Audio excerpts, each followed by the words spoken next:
Welcome to our Family Math Video Vault to help your child with math. Today's episode.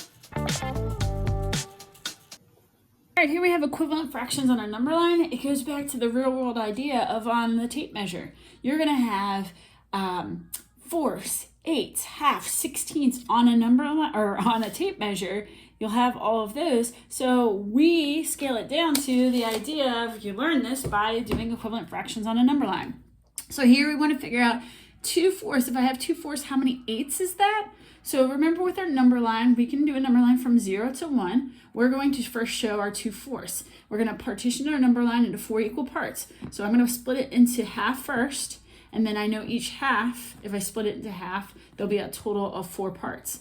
And I can draw my bar up on the top to prove it. Remember my bar, my whole is from 0 to 1, and then I can go up from my lines on the number line to partition, and there's 4. 1, 2, 3, 4. So this is 1/4, this is 2/4, 3/4, and then 1 whole we remember is 4/4. So if I have 2/4 and I want to figure out how many eighths is that, what we initially have students do is draw a number line underneath the same size as the one above. We mark our 0 and we mark our 1.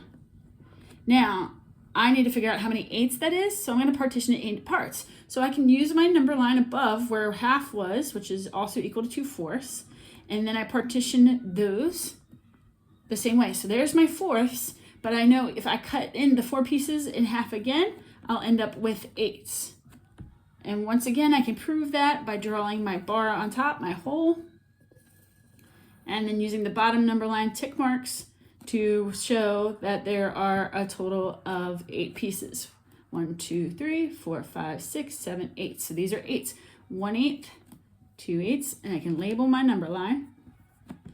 And what we notice at first is that the numerator, our top number, is increasing by 1. The denominator stays the same. When kids are first putting fractions on a number line, they want to increase the denominator as well, but they have to realize the denominator tells us how many total parts are in the whole, and that goes with our bar up top. There's 8.